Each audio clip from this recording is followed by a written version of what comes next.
Bonjour à tous, ici Roby. Nous sommes aujourd'hui jeudi, si je me trompe pas. Nous devons être jeudi 15 octobre, donc je vous fais une vidéo spéciale DAX là, parce que voilà, écoutez, il y a des jours comme ça. Alors est-ce qu'on a bien dormi, est-ce qu'on voit bien le marché, ou c'est vraiment ce qu'on appelle le perfect day. Et puis il y a des jours où on connaît tout ça, où on prend des trades et ça part dans l'autre sens et tout ça, et là le plus dur c'est toujours de s'arrêter les mauvais jours et effectivement de continuer les bons jours, mais aussi de savoir s'arrêter à un moment donné. Donc voilà, donc juste on va essayer de faire un petit peu rapide. On va donc parler que du DAX ce matin. Bon voilà, voilà, ça c'est ma configuration Forex DAX le matin. Après j'ai une autre config, je vous le montre, une autre disposition, vous voyez, qui est Forex Live, où là j'ai le Forex, j'ai 4 paires de Forex qui sont, voilà, et toutes les paires de Forex qui sont dans le Market Scope, et là à ce moment là je ne regarde plus le DAX, enfin du moins j'essaye. Voilà, ça le petit dashboard, bon bah ça me sert, vous le savez tous, enfin depuis que si vous suivez mes vidéos, c'est un pis-aller, hein, c'est pas vraiment ce que je voudrais exactement, mais bon, ça me permet, quand c'est vraiment en excès, j'ai toutes les flèches vertes, et quand c'est en excès dans la baisse, j'ai toutes les flèches. Donc ça me donne juste une indication pour aller voir. Vous voyez, voir, excusez-moi, NZD-CAD. Donc juste un exemple, est-ce que je l'ai là? Est-ce que je l'ai là? Je l'ai même pas là, vous voyez. On va aller voir le NZD-CAD, si voilà, toc, il en a. Donc voilà, ça me donne juste une info. Bon bah vous voyez, il y avait un trade à faire ce matin, je l'ai pas fait, c'était à 9h30, bon bah je l'ai loupé, c'est pas grave. C'est juste voilà, dès que vous avez ça, bah voilà, ça me permet d'aller voir NZD USD, je pense que ça doit être pareil. On va pas tous les faire, voilà, NZD USD, il y avait peut-être des choses à faire, voilà, vous voyez, on est dans les hauteurs, pareil. Donc voilà, c'est juste pour me dire, bah voilà, il y a un excès, donc moi j'ai mis 1 minute, 5 minutes jusqu'aux 4 heures, et donc c'est pas mal d'aller voir.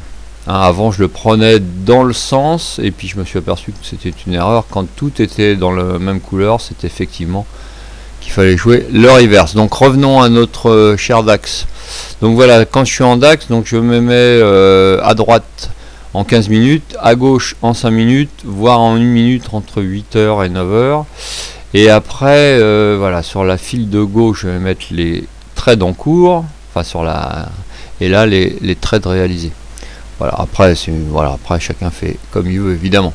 Donc on va remettre ça en grand pour vous dire, voilà, ce matin, écoutez, ça a été vraiment super. Je suis parti donc en 5 minutes, on va le remettre en 5 minutes. Je vais enlever toutes ces petites flèches, il faut que ça soit un peu plus propre. Donc la bougie du matin, donc j'avais vu effectivement, vous avez sur IG Market ou les autres ou les futurs, où là ils cotent, c'est des cotations un petit peu, enfin je veux dire hors marché, mais enfin ça vous donne la tendance de l'ouverture. Donc il y avait un long à faire dès le matin.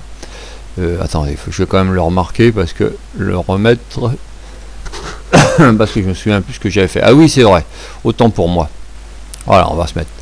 Donc hier, effectivement, j'étais hier soir en daily, et j'avais 2 trades overnight. Donc je remonte hier.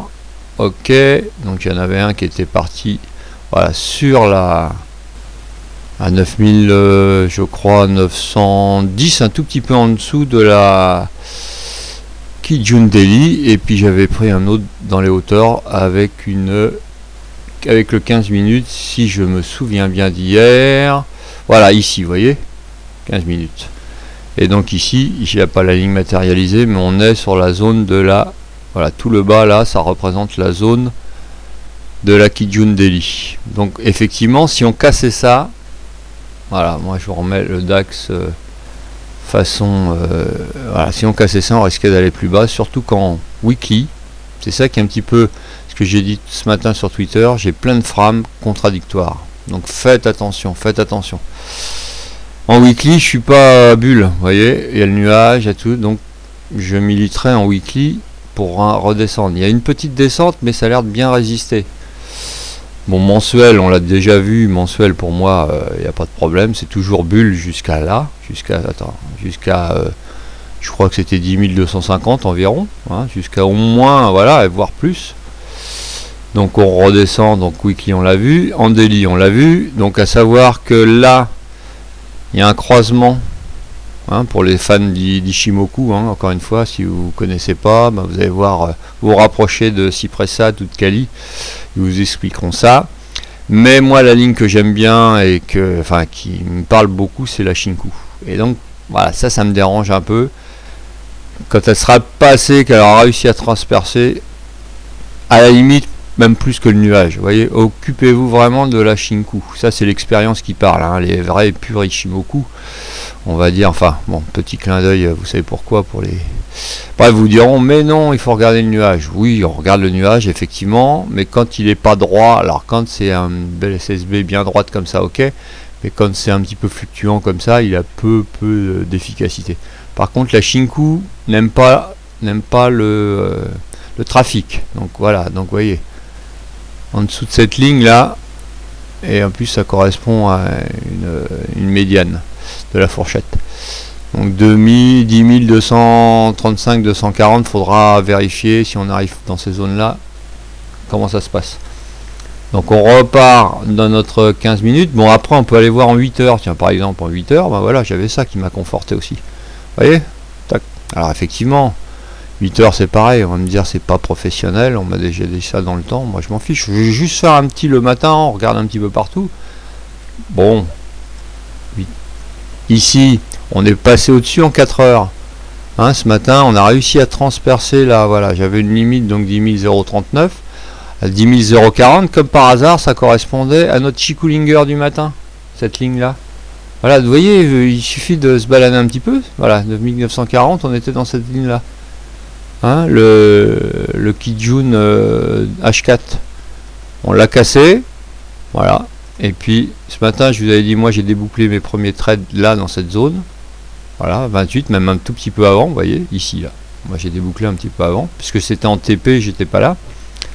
On est sorti et là je me suis dit, à l'heure du déjeuner on risque de faire revenir un petit pullback sur la bande de Bollinger en bas, ce qu'on a fait.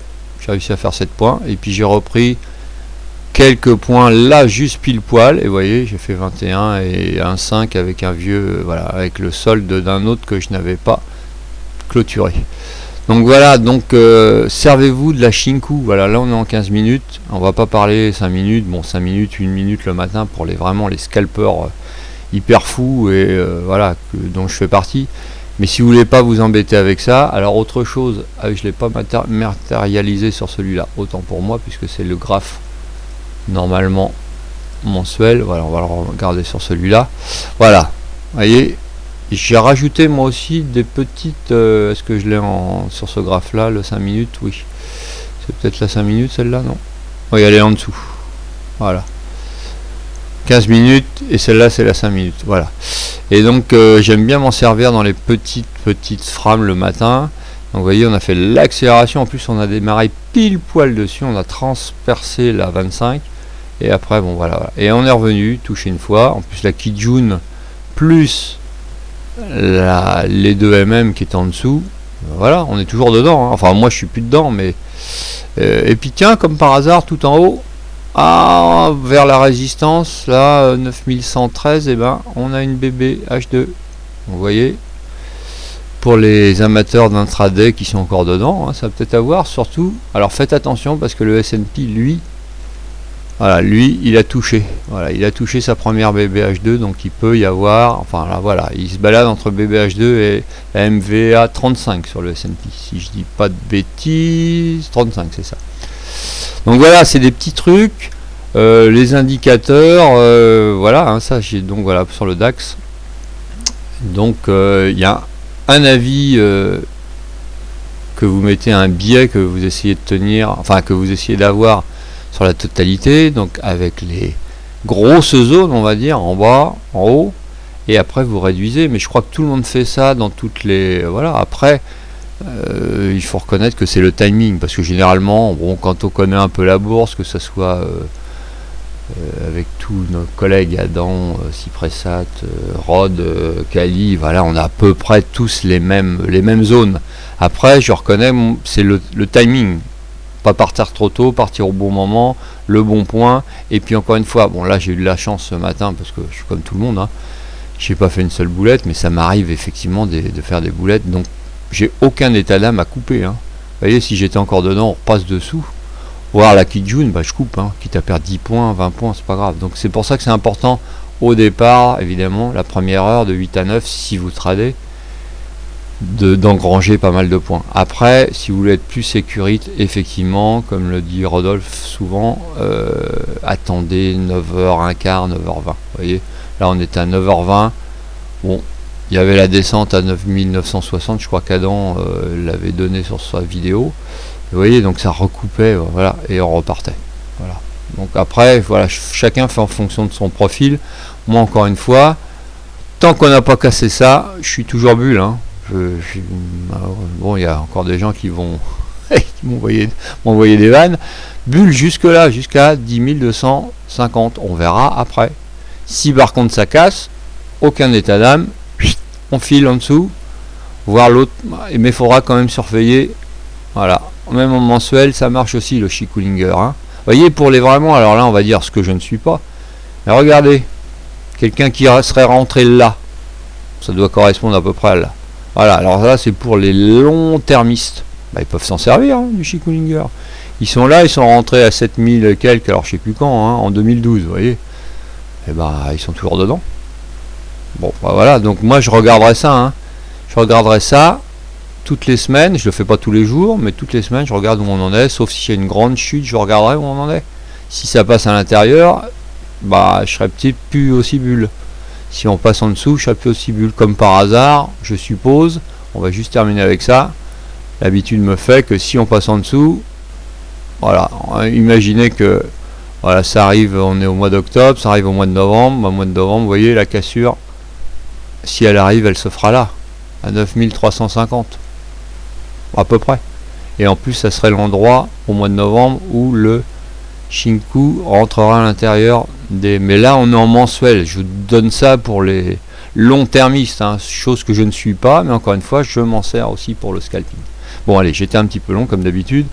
Je vous souhaite une belle journée et puis attention, comme d'habitude, faites gaffe aux boulettes. Ciao.